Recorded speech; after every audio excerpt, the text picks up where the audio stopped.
안녕하세요. 자, 오늘이 이제 2월 3일이죠. 벌써 1월 올해도 1월 달이 다 지나갔고요. 벌써 2월 달이 됐어요. 이 공부하면은 시간 잘 갑니다. 원래 시간이 이제 잘 가죠.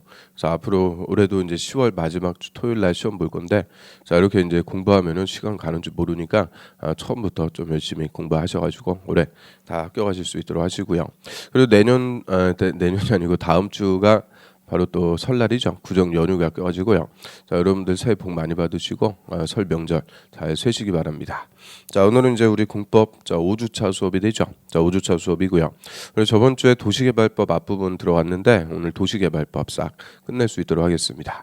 자, 먼저 본 수업 들어가기 전에 저번 주에 수업했던 내용들 다시 이제 복습하고 확인학습 문제 가지고 복습하고 본 수업 진행하겠습니다. 일단 확인학습 문제. 자, 저번 주에 우리 국토법 다 마무리 지었죠. 국토법에서 후개발책에 대한 개발행위 허가, 토지거래 허가 쭉 공부를 했어요.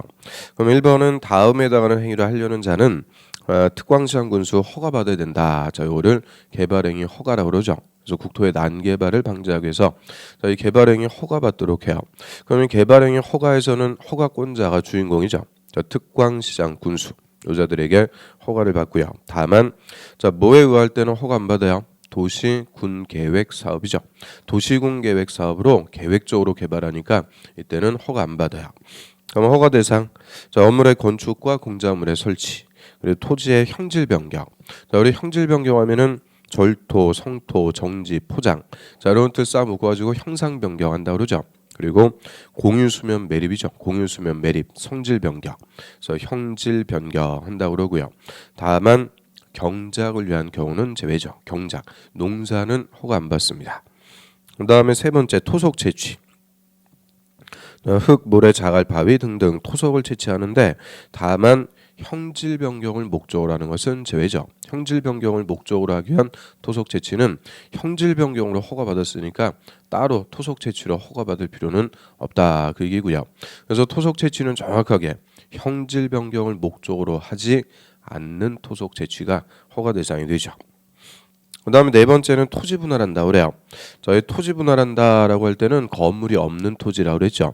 건물이 있는 땅은 대지, 건축법 적용하니까 건물이 없는 토지를 분할을 해요. 그래서 토지 분할 첫 번째는 녹지, 관리, 농림, 자연환경 보전지역, 녹관농자, 이 보전 목적의 용도지역은 토지 분할, 이 넓은 땅을 분할하는 것부터 개발 시작이라고 그랬죠. 그래서 허가를 받아야 할 수 있고요. 또 두 번째, 건축법에 따른 대지 분할 제한 면적 미만으로 분할. 대지의 최소 면적 기준, 대지 분할 제한 면적 미만으로 토지 분할할 때도 허가받아요. 그럼 대지 분할 제한 면적 주거지역은 60, 상업 공업지역은 150, 녹지지역 200. 이 면적 미만으로 토지를 분할할 때는 허가받는 거고요. 그다음에 세 번째는 너비가 5m 이하의 분할이죠. 토지의 합리적 이용을 저해하게 되는 너비 5m 이하로 분할할 때, 그래서 토지 분할은 그 세 가지 경우에 허가받습니다. 그다음에 이제 다섯 번째 물건 쌓아두는 거죠. 이것도 보존 목적의 용도죠. 녹지, 관리, 자연환경 보전지역. 자, 여기서는 뭐는 빠져요? 농림지역은 빠지죠. 이 농림지역에서는 농사에 수반해갖고 물건 쌓아두는 게 많으니까 그 농림지역은 제외가 돼요. 그래서 녹지관리 자연환경 보전지역에서 건축물 울타리 안에 위치하지 않은 토지에 물건을 1개월 이상 쌓아놓는 행위. 그래서 다섯 가지가 개발행위 허가 대상이 되고요. 자, 그럼 허가 대상이라도 예외 허가 없이 할 수 있는 경우가 있죠. 응급조치라든지 경미행위. 이 경미행위의 대표적인 게 농사, 그리고 공용, 공익, 공공의 목적으로 할 때 이런 경우에는 허가 없이 할 수가 있고요. 그 다음 2번의 개발 및 또 관리구역은 개발로 인해서 기반시설이 부족할 것이 예상되는데 기반시설의 설치가 뭐한 곳이다? 곤란한 곳이죠. 이미 개발이 끝난 곳. 기계발지라고 그래요. 기반시설의 추가적인 설치가 곤란하니까 기반시설을 필요로 하는 큰 건물 못 짓게 하겠다. 건폐호를 하고 용적률을 강화 적용하기 위해서 지정하는 구역을 개발 및 또 관리구역이라고 하고요. 자, 이 개발 및 또 관리구역과 기반시설 부담구역은 다 개발행위 허가에 딸린 기반시설 연동제라고 합니다. 그래서 허가권자, 특광시장 군수가 다 지정하는 구역이 되죠. 그다음 3번. 개발 및 또 관리구역 외의 지역이다. 이거는 뭐야? 기반시설 부담구역, 신개발지죠. 새로 개발하니까 개발로 인해서 도로나 공원, 녹지 같은 기반시설이 필요한 곳이요. 필요. 그러니까 개발 행위를 하는 자가 기반시설을 설치할 의무를 부과시키려고 지정하는 구역이죠. 다만 직접 기반시설을 설치하는 게 아니고 기반시설 설치 비용, 돈을 낼 의무를 부과하는 거죠. 그럼 누가 돈 내는지가 제일 중요한 거라고 그랬어요. 누가 돈 내야 된다. 200제곱미터를 초과하는 건물을 신축, 중축하는 자, 그자들이 기반시설 설치 비용을 납부하도록 하는 것이 기반시설 부담구역이고요. 그다음에 4번은 이제 토지거래 허가구역 지정이에요. 자, 허가구역 지정은 국토부 장관 또는 시도지사가 5년 이내에서 허가구역을 지정을 하죠. 그럼 국토부 장관은 크게 지정해요. 걸칠 때죠. 2개 이상 시군구 관할구역에 걸칠 때. 하여튼 뭐에 걸친다는 필요 없고 걸친다 그러면 크게 정하니까 국토부 장관. 일부 지역에서 소규모로 정할 때는 시도지사. 영구적이 아니고 5년 이내에서 허가구역 지정하고요. 자, 그럼 허가구역이 지정 공고가 됐다. 5위로부터 허가받습니다. 토지거래 허가. 5번이 허가 대상이죠. 허가구역에 있는 토지의 권리 2개. 소유권하고 지상권을 이전하거나 설정. 그럼 소유권 할 때 유, 지상권 할 때 상, 다음에는 유상, 대가성 있는 유상계약을 체결하려는 당사자는 공동으로 누구한테 와서 시군 구청장에게 허가받는 거죠. 그래서 허가구역은 국토부 장관 시도지사가 지정하고요. 허가는 누구한테 받아요? 시군 구청장에게 토지거래 허가받습니다. 그 다음 6번. 자, 다음에 각 용도지역별 면적 이하의 토지거래 계약은 허가가 필요 없다. 그러니까 다음의 면적까지는 허가 필요 없다. 반대속하면 다음의 기준 면적을 초과하는 토지가 허가 대상이다. 그 얘기고요. 자, 그럼 기준 면적은 무조건 외우셔야 돼요. 도시지역에서는 주, 상, 공, 녹 용도지역별로 182 쭉쭉 1, 주거지역은 180, 상업지역은 200, 공업지역은 660, 녹지지역은 100, 182 쭉쭉 1. 그다음 비도시 지역일 때는 쓰임새죠. 농지는 500, 임야는 1000. 그래서 이런 기준 면적을 초과하는 토지가 허가 대상이 되고요. 그다음 7번은 시군구청장은 허가받은 목적대로 토지 이용하지 않는 자에게는 최초 이행명령이 쓴 날을 기준으로 1년에 2번씩이 아니고 1번씩 반복해서 이행강제금 부과징수할 수 있다. 그래서 이행강제금은 집행벌로서 한 번만 부과하는 거 아니라고 그랬죠. 명령을 이행할 때까지 계속 부과한다. 이게 가장 큰 특징이고요. 그래서 1년에 한 번씩 반복 부과합니다. 그래서 얼마 부과요? 방치하고 있으면 10, 임대하고 있으면 7, 토지 취득가액의 10%, 7%, 그 두 개만 따위라고 그랬죠. 방치 10, 임대 7 해당하는 금액을 1년에 한 번씩 반복 부과하고요. 그다음 8번의 환지 방식에 의한 개발 사업을 시행하기 위해서 개발 계획 수립할 때는 면적 3분의 2 이상 토지 소유자와 그 지역의 토지 소유자 총수 2분의 2 이상 동의받아야 된다. 그래서 8번은 도시개발법 이제 문제가 되죠. 우리 도시개발법은 개발 사업의 절차법이다라고 했고요. 자, 그럼 도시개발 사업은 뭐 하는 사업이요? 신도시 개발, 정확하게 얘기하면 여러 기능 있는 단지 또는 시가지를 조성하는 사업이다. 이 단지나 시가지 조성하는 것을 다른 말로 택지 개발한다고 그랬죠. 택지, 건물 지을 땅, 택지를 개발하는데요. 그게 이제 수용 방식으로 할 수도 있고 환지 방식으로도 할 수가 있죠. 자, 우리 환지 방식은 땅값이 비싸갖고 수용이 안 될 때 토지 소유자 동의받아갖고 하는 게 환지 방식. 그래서 최초로 개발 사업의 계획, 개발 계획 수립할 때는 토지 소유자 동의부터 받아야죠. 자, 동의 요건 면적 3분의 2, 총수 2분의 1 이상의 동의를 각각 얻어야 된다고 그랬어요. 각각의 요건에 대해서 동의를 받습니다. 다만 이 환지 방식이라도 누가 시행자면은 동의가 필요 없어요. 국가나 지자체가 시행자일 때는 동의가 필요 없다. 그거까지 정리를 해두면 되고요. 자, 여기까지 저번 주에 수업했던 내용들 쭉 복습했습니다. 자, 오늘은 기본서 260페이지. 자, 260페이지에 도시개발구역의 지정. 자, 그거부터 볼 차례죠. 260페이지.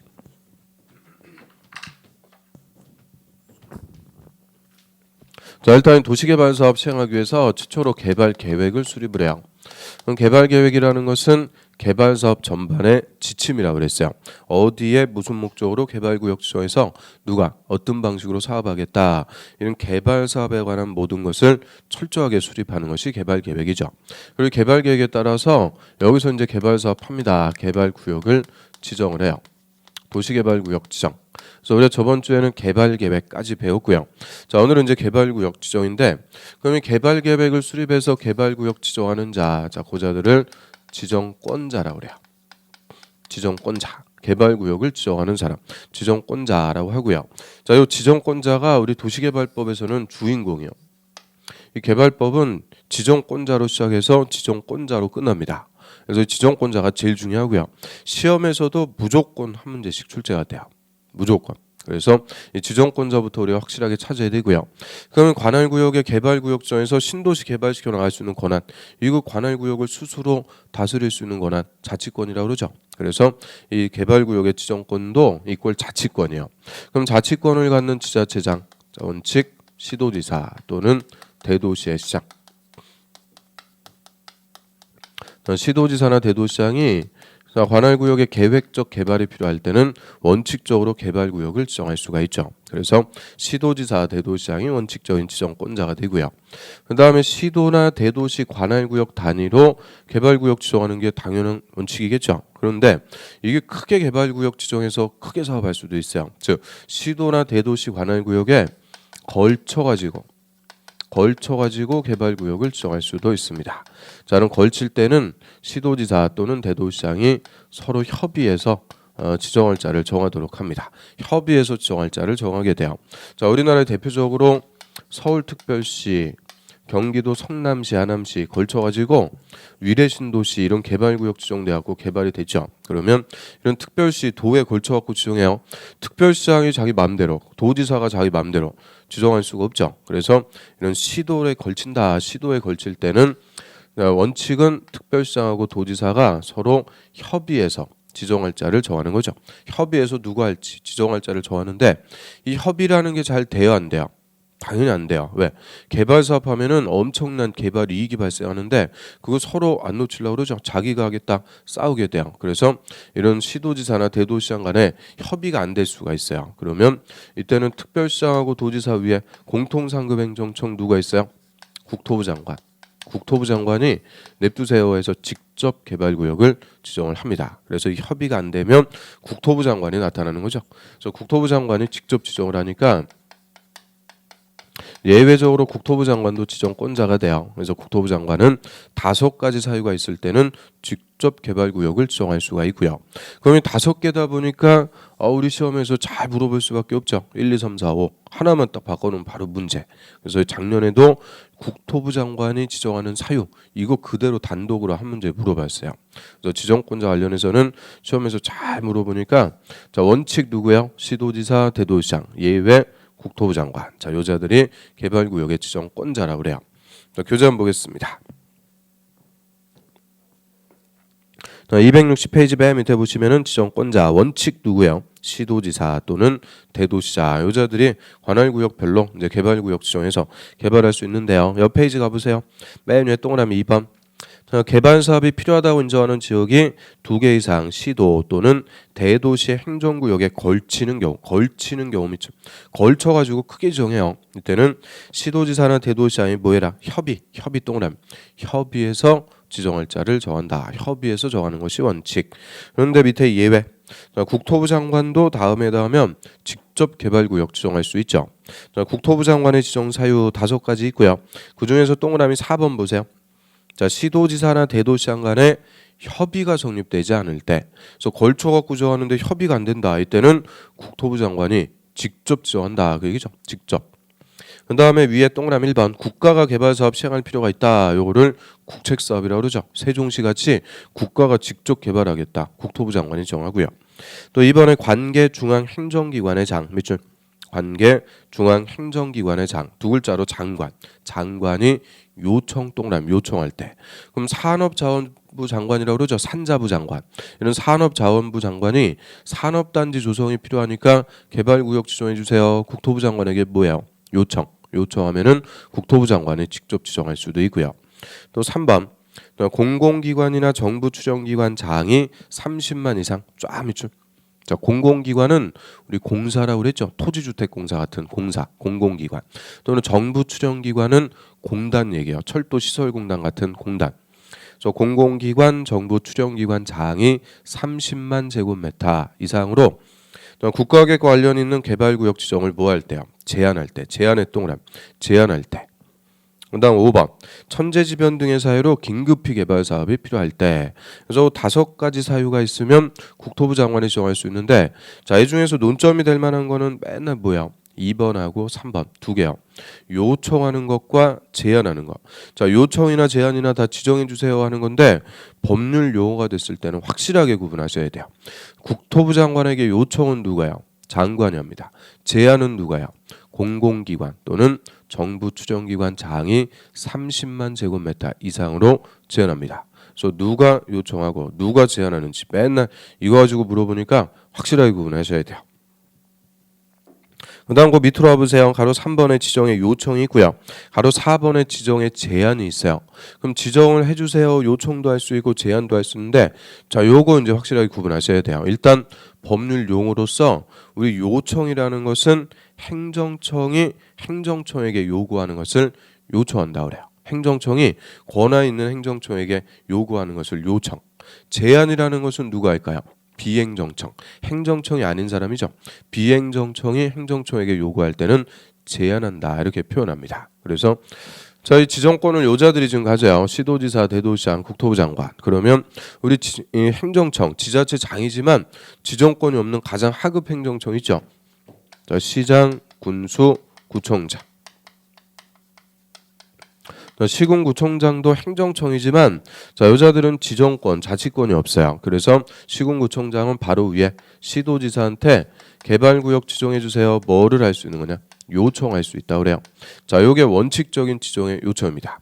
그래서 시군구청장은 시도지사에게 개발구역 지정을 요청할 수 있고요. 그러면 시군구청장은 국토부 장관에게 개발구역 지정 요청할 수 있을까 없을까요? 절대 없어요.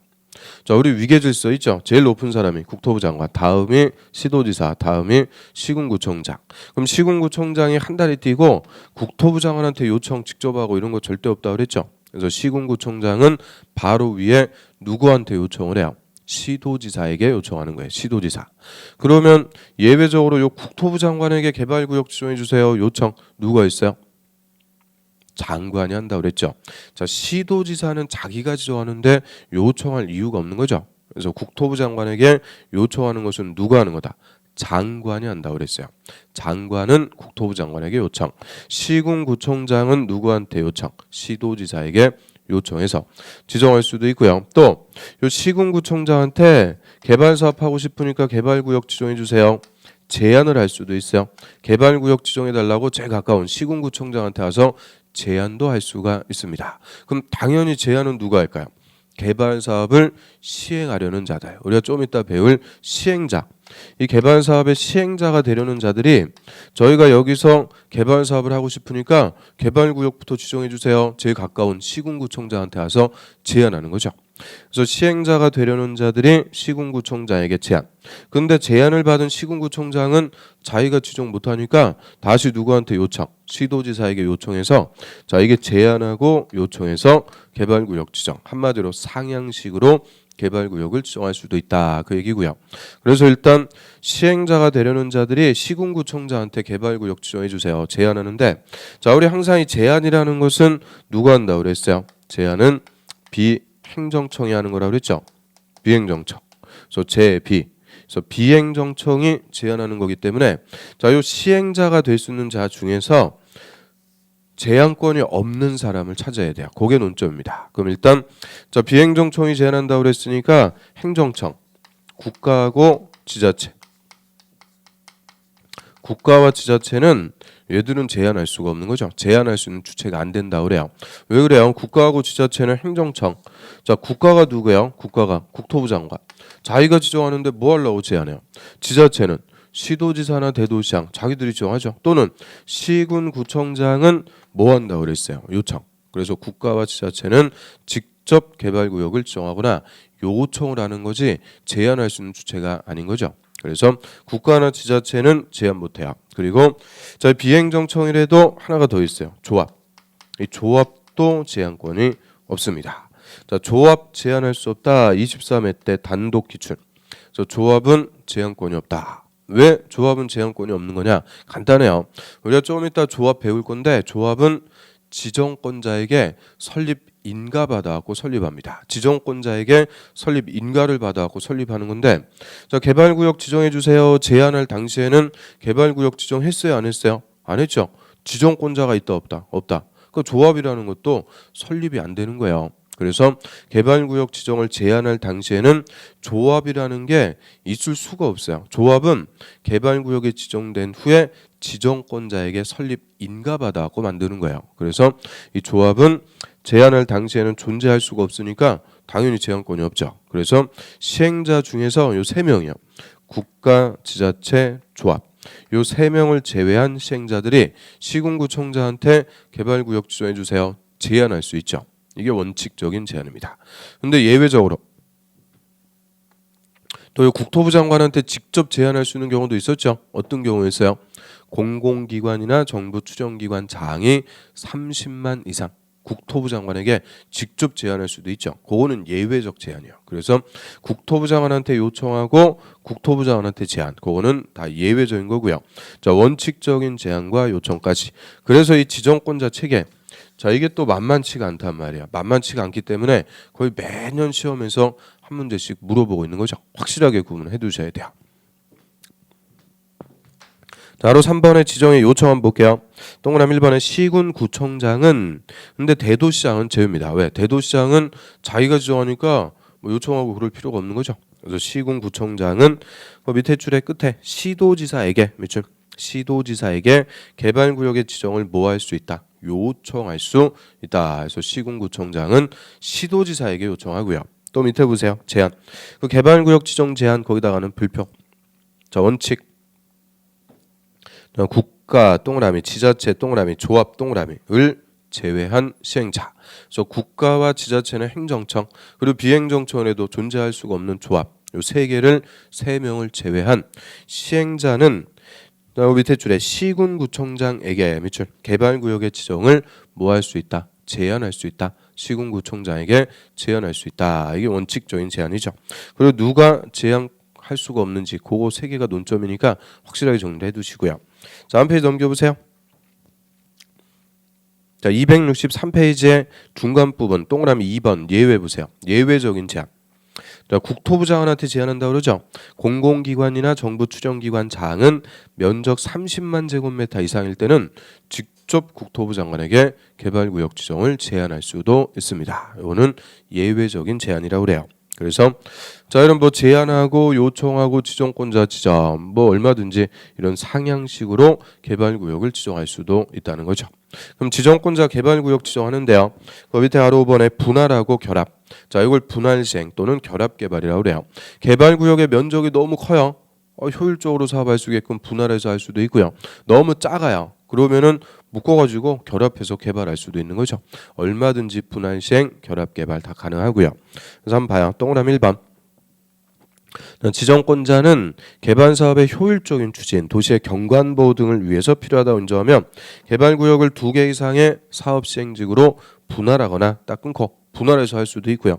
또는 서로 떨어진 2개 이상의 지역을 결합해서 하나의 개발구역으로 지정할 수 있다. 결합 개발도 가능합니다.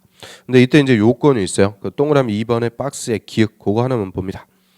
그럼 개발구역을 2개 이상의 시행지구로 분할할 수 있는 경우는 지정권자가 사업의 효율적 추진을 위해서 필요하다고 인정하는 경우로서 분할 후 각 사업 시행지구 면적이 각각 얼마 이상이다.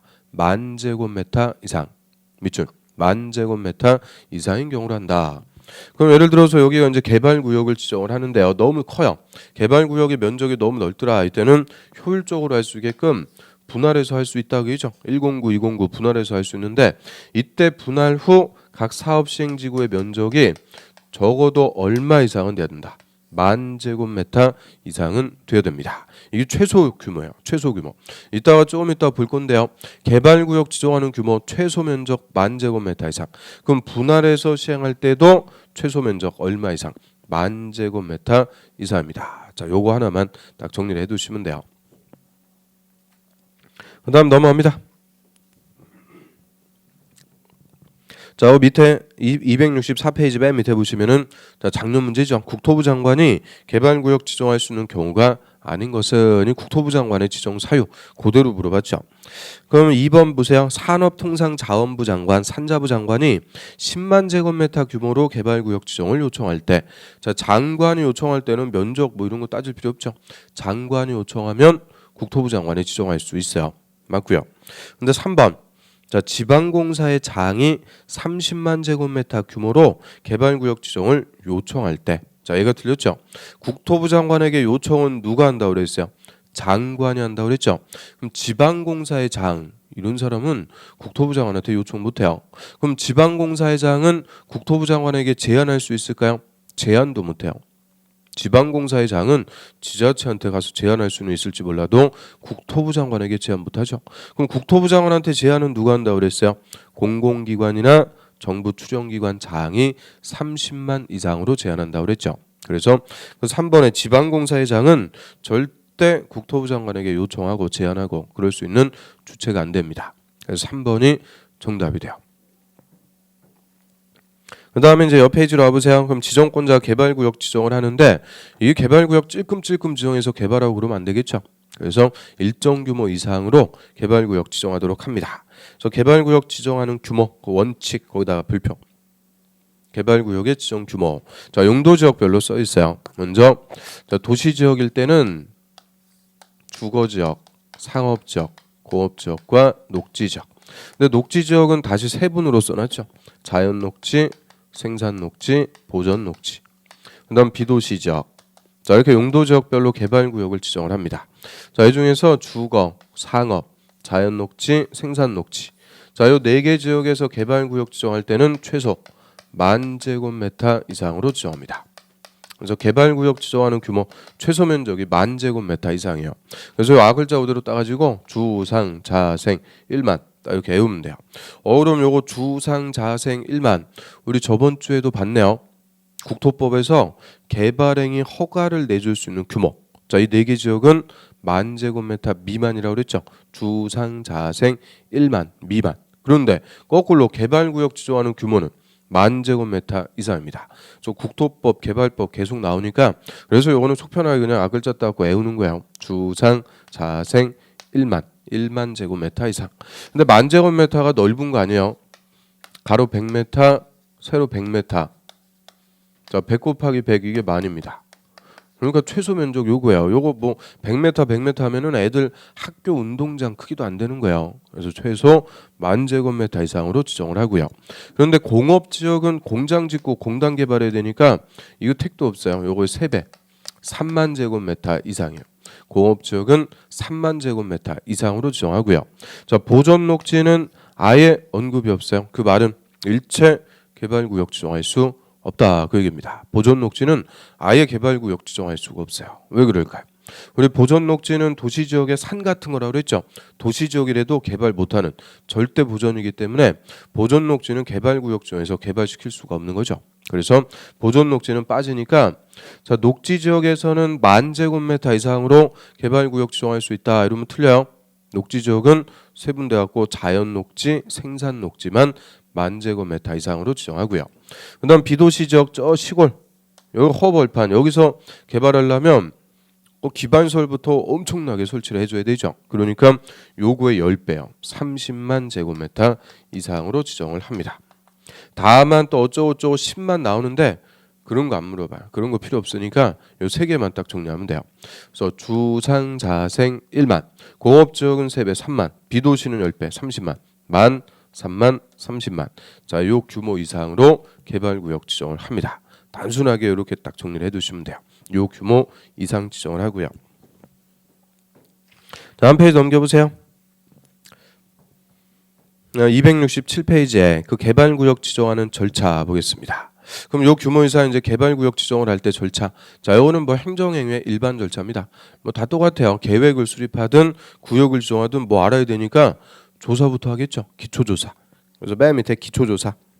자, 개발 사업의 시행자나 시행자가 되려는 자는 개발구역을 지정하거나 그 지정을 요청 또는 제안하고자 할 때는 개발구역으로 지정될 구역의 토지, 건물, 공작물, 쫙묻춤 토지, 건물, 공작물 등등 이 개발 사업에 필요한 사항을 끝에 조사하거나 측량해야 된다가 아니고 할 수가 있다. 밑줄 임의적입니다. 자, 얘가 또 특징이요. 우리 국토법에서 계획을 수립하기 위한 조사는 필수예요. 해야 된다요. 조사하거나 측량해야 된다.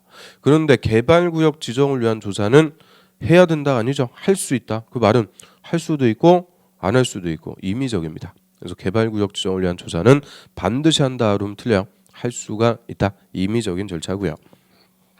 그 다음 한 페이지 넘겨보세요. 두 번째 주민 의견 듣죠. 이 절차에서는 제일 중요한 게 이거예요. 주민 등의 의견 청취. 자, 개발 사업 하려고 그러는데 어떻게들 생각하십니까? 주민의 의견 들어봐야 되죠. 자, 동그라미 1번. 국토부 장관, 시도지사 또는 대도시장이 개발구역을 지정하고자 하거나 또는 대도시장이 아닌 시장이나 군수구청장이 개발구역의 지정을 요청하고자 할 때 이때는 공람 동그라미, 공청회 동그라미, 공람이나 공청회를 통해서 주민이나 전문가 의견 들어야 된다. 그럼 주민의 의견을 들어야 되는데 좀 두 가지죠. 공람이나 공청회. 공람이나 공청회를 통해서 주민 의견 들어야 돼요. 이거 두 개 다 써줘야 돼요. 공람이나 공청회를 통해서 주민 등의 의견 듣습니다. 자, 그 중에서 원칙은 공람입니다. 자, 옆 페이지 맨 위에 일단 가보세요. 디귿번. 시군구청장은 관계 서류의 사본을 송부받거나 주민의 의견을 청취하고자 할 때는 그 밑에 줄 두 개 이상의 일간 신문과 시군구 인터넷 홈페이지에 공고하고 14일 이상 공람. 짜미줄. 공고하고 14일 동그라미 14일 이상 공람. 공고 열람을 줄여가고 공람이라고 그래요. 그래서 공고 열람, 공람시켜줘요. 14일 이상 공람시켜주면은 그 밑에 동그라미 리을번. 자, 공고된 내용에 관해서 의견 있는 자는 공람 기간 내 그 공고한 자에게 의견서를 제출할 수 있다. 그래서 공람 기간 내 의견서 서면을 제출하는 직접적인 방법으로 주민 의견 청취하는 게 원칙입니다. 그래서 공람이 원칙이요. 그런데 다시 옆 페이지 268페이지에 그 맨 밑에 동그라미 3번의 기육 보세요. 자, 공청회. 국토부 장관, 시도지사, 시군구청장은 개발 사업을 시행하려는 구역의 면적이 100만 제곱미터 동그라미 100만 제곱미터 이상일 때는 공람 기간 만료 후에 공청회도 개최해야 된다. 필수입니다. 그래서 100만 이상일 때는 공람하고 그 다음에 뭐까지 반드시 또 하라는 거예요. 공청회까지 하라는 거죠. 그래서 일단 주민의 의견 청취는 뭐가 원칙이요? 공람. 공람이 원칙인데 면적 100만 이상일 때는 뭐까지 필수적으로 해야 된다. 공청회까지. 그래서 공청회는 100만 이상일 때는 필수적인 절차가 돼버려요. 그래서 주민의 의견 청취는 공람 하나만 써주면 틀린다 그죠? 공람이나 공청회를 통해서 주민 등의 의견 듣고요. 그 다음 옆 페이지 가보세요. 가로 3번. 협의하고 심의. 지정권자는 개발구역 지정하거나 개발계획 수립하려면 관계 행정기관에 장하고 협의 동그라미 협의하고 중앙이나 시도, 대도시 도시계획위원회 심의 동그라미 심의 거쳐야 된다. 그럼 맨 똑같아요. 계획 수립할 때든 구역 지정할 때든 조사하고 주민 의견 듣고 협의하고 심의 거쳐 갖고 하는 거죠. 협의 심의까지 거쳐 갖고 개발구역 지정하고 고시합니다. 개발구역 지정 고시. 그래서 이런 절차 자체가 중요한 게 아니니까 그냥 쭉 논점되는 것만 몇 개 보고요. 그러면 이제 절차에 따라서 개발구역 지정이 돼요. 효과입니다. 자, 271페이지 맨 위에 개발구역 지정의 효과. 자, 거기다가는 별표. 개발구역 지정하면은 크게 이제 두 가지 효과가 있어요. 첫 번째 가로 1번. 자, 의제되는 효과입니다. 동그라미 1번에. 도시개발구역이 지정고시 되면 개발구역은 도시지역 동그라미 도시지역과 지구 단위 계획구역 동그라미로 결정고시된 걸로 본다. 딱 끊습니다. 자, 거기까지만 봐요. 그럼 본다는 그냥 된다요. 그래서 개발구역 지정하면은 자동적으로 뭐가 되는 거냐?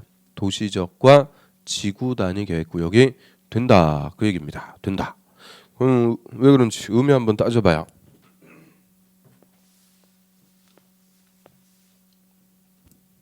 자, 이 지역이 원래 이제 계획관리 지역이었어요. 계획관리 지역.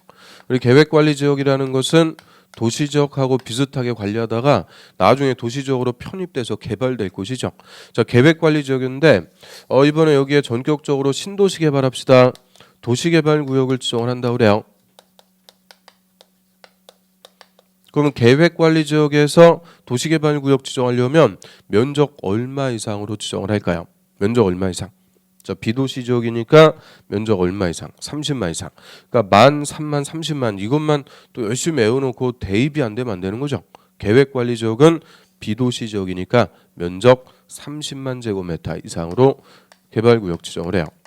그럼 30만 제곱미터 자, 계획관리 지역에 개발구역이 지정이 됐어요. 그러면 이제 계획관리 지역이 아니고 무슨 지역이 되는 거냐? 도시 지역으로 용도 지역이 바뀝니다. 용도 지역이 변경된다 그 얘기고요. 자, 도시적으로 바꿔요. 그럼 원래 용도 지역을 변경하려면 도시군 관리계 결정을 하는 거죠. 그런데 따로 도시군 관리계 결정할 필요가 없이 개발구역이 지정이 되면 바로 무슨 지역이 되는 거냐? 도시적으로 바뀝니다. 왜 도시적으로 바뀔까요? 이름대로 자, 도시로 개발하기 위해서 지정한 구역이니까 당연히 개발할 수 있게끔 무슨 지역이 되는 거예요? 도시 지역이 되는 거죠. 그 다음에 자, 우리 개발구역이라는 것은 관할구역의 전부에 지정하는 거 아니고 일부에 지정하는 거죠. 일부. 저 서울특별시 관할구역 전부의 개발구역 중에서 신도시 개발 있을 수가 없는 거예요. 항상 개발구역은 일부밖에 안 돼요. 위례 신도시가 됐든 판교 신도시가 됐든 광교 신도시가 됐든 관할구역에 다 일부밖에 안 되는 거죠. 그러면 자, 일부를 개발할 때는 우리 국토법에서 통제하에 체계적으로 개발하기 위해서 무슨 계획을 수립? 지구 단위 계획 수립한다고 그랬죠. 그래서 이 개발구역 지정하면 지구 단위 계획 수립하기 위해서 자동 뭐가 되는 거냐? 지구 단위 계획 구역이 됩니다. 지구 단위 계획 구역이 된다. 그러면 지구 단위 계획 구역도 원칙은 도시군 관리계획 결정해서 지정하는 거죠. 근데 따로 결정할 필요가 없이 그냥 개발구역 지정되면 개발구역으로 지정된 땅은 무슨 지역과 무슨 지역이 된다. 도시 지역과 지구 단위 계획 구역이 된다는 거예요. 이 된다는 것을 법에서 의제된다 그래요. 의제. 자동적으로 되는 거예요. 그래서 개발할 수 있는 전제 조건을 갖춰주는 거죠. 그래서 도시 지역과 지구 단위 계획 구역이 되고요. 그 다음에 쭉 내려와 보세요. 가로 2번. 자, 행위 제한이라고 그래요. 그럼 개발구역 정해놓고 이제 사업을 해야죠. 개발 사업 해야 되니까 이 개발구역으로 지정된 토지는 개발 사업에 지장을 주는 행위 할 수 있다 없다? 없다. 당연히 사업에 지장을 주는 행위 못하게 제한. 그리고 사업을 효율적으로 할 수 있도록 해주는 거죠. 그래서 행위 제한이 따라와요. 그래서 이 개발구역에서는 사업에 지장을 주는 행위는 못해요. 허가를 받아야만 할 수가 있도록 하고요. 그래서 동그라미 1번. 자, 두 번째 줄 봅니다. 도시개발구역에서 자, 건물의 건축 같은 다음 행위를 하려는 자는 자, 특광시장군수 허가 점을 특광시장군수의 허가를 받아야 된다. 자, 그럼 첫 번째 논점. 자, 누구한테 와서 허가 받아요? 지정권자의 허가받는다 이러면 틀려요. 지정권자 아니고 특광시장군수. 자, 여자들이 개발행위 허가권자를 얘기해요. 허가권자. 그래서 특광시장군수에게 허가를 받아야 된다. 그럼 그 말은 허가받기 전까지는 다음 행위는 개발구역에서 할 수 있다 없다? 없다 못한다 그죠? 허가 받아야만 할 수가 있고요. 그래서 박스에 보세요. 자, 기읍 건물의 건축, 니은 공자물의 설치, 디귿번에 형질 변경, 리을번에 토속 채취, 미음번에 토지 분할, 그리고 비읍 물건을 1개월 이상 쌓아놓는 행위. 자, 그럼 기읍부터 비읍 그 6개 묶어가지고 이거 우리 좀 전에 복습도 한 거죠. 이게 뭐였어요? 국토법상 개발행위 허가 대상. 자, 국토법에서 개발행위 허가 받아야 되는 거. 이거 개발구역에서도 똑같이 허가 받는 거죠. 근데 여기서는 하나가 더 들어가는 거죠. 그 밑에 중목의 벌채 및 식재까지. 자, 중목이라는 것은 대나무나 나무 베거나 심는 거를 얘기하죠.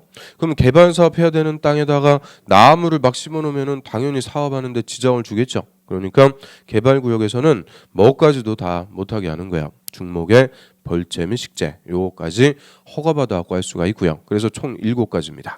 그러면 6가지 국토법상 개발행위 허가 대상하고 중목의 벌채 및 식재 행위 요거 7가지는 개발구역에서 못해요. 하려면은 허가 받아갖고 할 수가 있죠. 그런데 요 허가 대상이라도 허가 없이 할 수는 예외 있을까 없을까요? 당연히 있죠. 그래서 한 페이지 넘겨보시면 허가 예외, 허가 없이 할 수 있다 해서 첫 번째 재해복구나 재난수습에 필요한 응급조치, 응급조치 및 얘는 허가 없이 할 수 있어요. 이유는 응급조치는 뭐야? 긴급한 거니까 허가받고 그럴 겨를이 없는 거죠. 또 니은번에 국토법에 따른 개발행위 허가 대상이 아닌 것으로서 다음 행위. 그럼 개발행위 허가 대상이 아닌 거 뭐예요? 경미한 거죠. 경미한 거. 이 경미한 거의 대표적인 게 뭐다? 농사 짓는 거. 농사. 그래서 그 동그라미 B번 대표적으로 한번 봐요. 경작을 위한 토지의 형질 변경, 경작. 농사 짓는 거니까 허가 없이 할 수 있다 그 얘기죠. 그래서 지금 우리 개발구역에서 행위 제한 이거는 국토법에서 배웠던 개발행위 허가 대상과 예외 똑같아요. 다만 뭐가 더 추가가 되는 거냐? 중목의 벌채 및 식재가 허가 대상으로 하나가 더 추가가 되는 거죠. 그 다음에 그 밑에 보세요. 박스 밑에 동그라미 3번 기득권의 보호. 자, 우리 기득권 보호다 이런 말도 국토법에서 들어봤죠. 기왕에 하고 있던 행위는 행위 제한을 받지 않고 계속할 수 있게끔 기득권으로서 보호해 준다 그랬죠. 그래서 저희 개발구역이 지정이 되면 개발구역 지정과 동시에 행위 제한, 사업에 지장을 주는 행위는 못하게 제한한다 그랬죠. 그런데 이 개발구역 지정할 당시에 사업이나 공사에 착수하고 있던 자, 하고 있던 자, 하고 있던 자는 개발구역 지정에 따른 행위 제한을 받지 않고 계속할 수 있도록 해주는 거예요. 그거를 기득권 보호다라고 하고요. 그런데 여기서는 이제 착수 갖고는 안 돼요. 특칙입니다. 착수하고 있었으면은 30일 내 허가권자에게 신고하고 계속할 수 있게끔 기득권 보호의 특칙입니다. 자, 그래서 일단 동그라미 3번 한번 보세요. 자, 허가받아야 되는 행위로서 개발구역 지정고시 당시 이미 그 바로 밑에 줄 공사나 사업에 착수한 자. 그럼 개발구역 지정 당시에 이미 사업이나 공사에 뭐 하고 있는 자? 착수. 거기서 일단 키워드는 착수입니다. 착수한 자는 특광상 운수에게 신고하고 이를 계속할 수 있다. 그냥 계속할 수 있는 게 아니고 신고하고 계속할 수 있는데 그 가로에 보세요. 개발구역 지정 고시된 날부터 며칠? 30일 동그라미 30일 내 신고 비출 신고하고 계속할 수 있도록 합니다.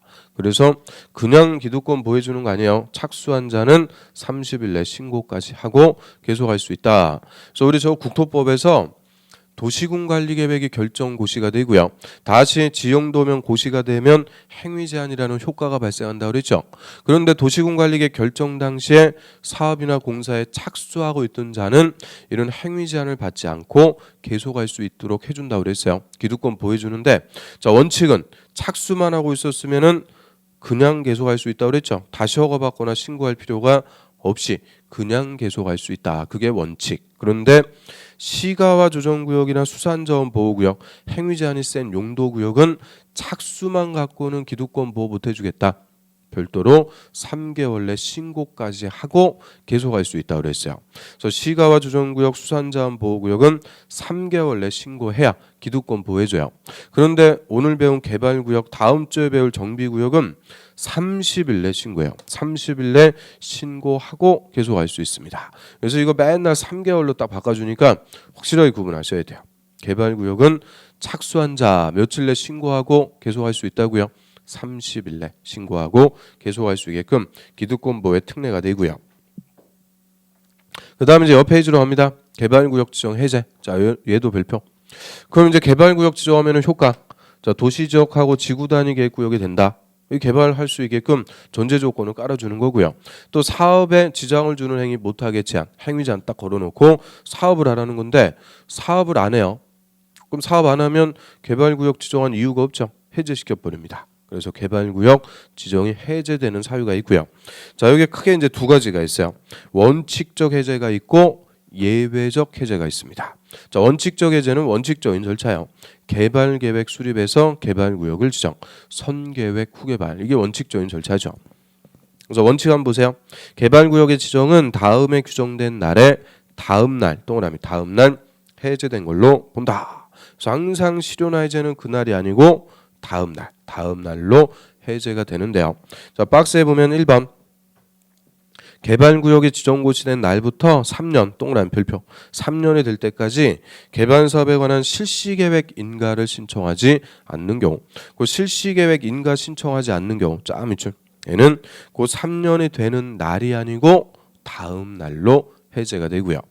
또 두 번째 개발사업의 공사 완료 밑줄 가로 열고 환지 방식일 때는 환지처분 밑줄 환지처분 공고일에 역시 다음 날 해제가 됩니다. 그래서 이 두 가지를 원칙적 해제 사유다라고 하고요.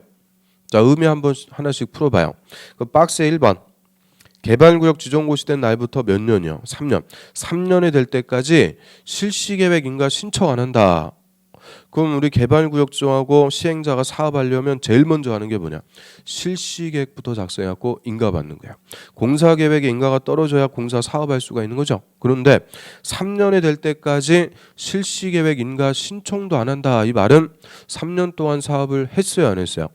안 했다고 얘기죠. 사업 안 했으니까 쓸데없는 제한 풀어주기 위해서 다음 날로 해제시켜 버립니다. 그래서 3년 내 실시계획 인가 신청 안 하면 다음 날 해제.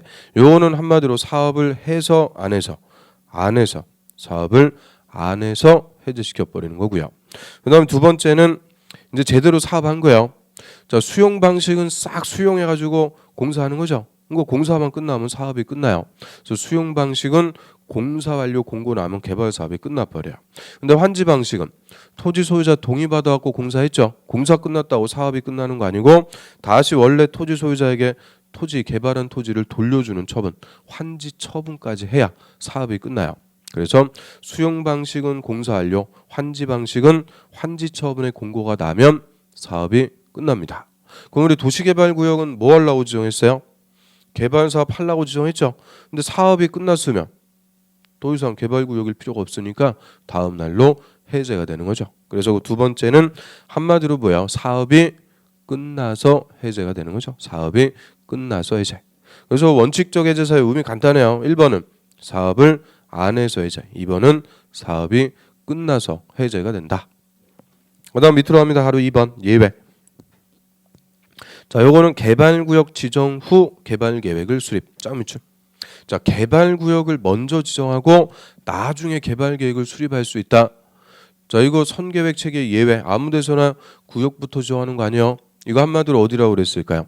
땅값 싼 곳이라고 그랬죠. 땅값 싼 곳. 좀 유식하게 미성숙지, 자연녹지, 생산녹지, 비도시 같은 이런 땅값 싼 곳은 개발 계획을 먼저 뻥 터트리면은 땅값 팍 올라와 버린다 그랬죠. 그러니까 땅값 오르기 전에 개발 구역을 먼저 지정을 해놓고 나중에 개발 계획 수립해서 효율적으로 사업할 수 있도록 해줘요. 그래서 개발 구역을 먼저 지정하고 나중에 개발 계획 수립한다. 이거 예외적인 거죠. 예외. 이때는 역시 다음에 규정된 날의 다음 날 동그라미 다음 날 개발구역 지정이 해제된 걸로 본다. 해제가 되는데요. 자, 박스에 보세요. 1번. 개발구역 지정 고시한 날부터 2년 동그라미 2년이 될 때까지 개발계획을 수립고시하지 않으면 그 2년이 되는 날에 다음 날로 해제가 됩니다. 딱 끊으세요. 다만 어쩌고 저쩌고 5년 그 필요 없어요. 그 다음에 두 번째, 그 첫 번째 다시 한번 봐요. 그럼 개발구역을 먼저 지정했다.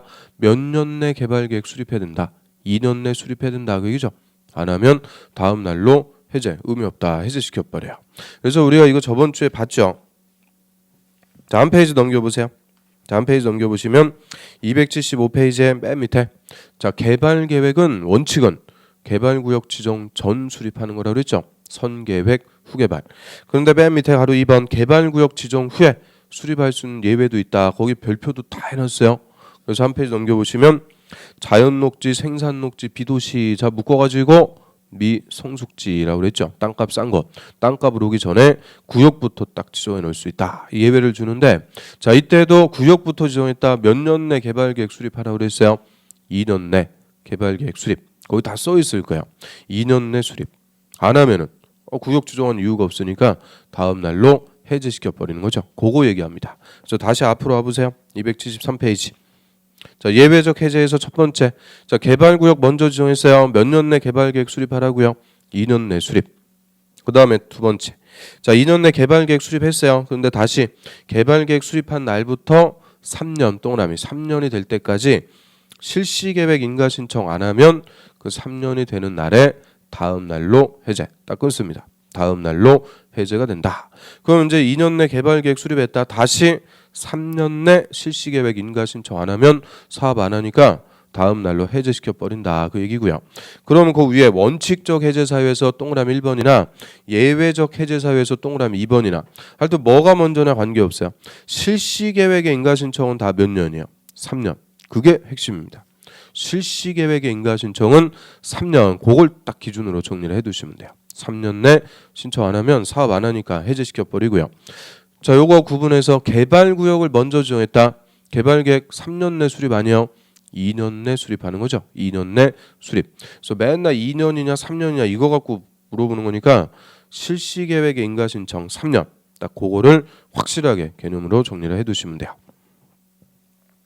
자, 그럼 해제가 됐어요. 해제되면 효과입니다. 가로 3번에 해제의 효과. 동그라미 1번. 개발구역 지정이 해제가 되면 그 개발구역에 대한 국토법에 따른 용도지역과 지구단위 계획구역은 해당 개발구역 지정 전에 용도지역 및 지구단위 계획구역으로 각각 환원되거나 폐지된 걸로 본다. 저 환원되고 폐지된다 그 얘기입니다. 그래서 개발구역 지정하기 전에 용도지역으로 환원 돌아가고 지구단위 계획구역은 폐지. 자, 이 말의 의미는 개발구역 지정 전으로 원상복귀된다 그 얘기죠. 원상복귀. 자, 여기서 아까 계획관리지역에 개발구역 지정하니까 뭐가 됐어요? 도시지역과 지구단위 계획구역이 됐죠. 그런데 사업 안 해가지고 개발구역에서 해제가 됐다는 건 이제 더 이상 개발구역이 아니다 그 얘기죠. 그러니까 의제됐던 효과도 다 없어지는 거예요. 이제 도시지역이 아니고 다시 원래 용도지역인 무슨 지역으로 돌아가 버려요. 계획관리지역으로 다시 용도지역이 환원되는 거고요.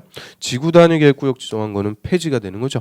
그러면 다시 원래 용도지역이 되고 지구단위 계획구역은 폐지, 없어진다. 이 말은 개발구역 지정하기 전 상태로 원상복귀가 된다 그 얘기입니다. 원상복귀. 그래서 이런 이제 사업 안에서 해제가 되면 지정하기 전 상태로 원상복귀가 되는 건데, 자, 우리 사업이 끝나가지고 해제가 됐어요. 사업이 끝나서 공사 완료나 환지 처분의 공고로 사업이 끝나서 해제가 됐다. 이때는 원상복귀 되고 그럴 필요가 있어요, 없어요? 없죠. 개발 사업이 끝났으면은 도시로 개발이 끝난 거니까 원상복귀 되고 이런 게 있을 필요가 없습니다. 그게 이제 그 밑에죠. 동그라미 2번.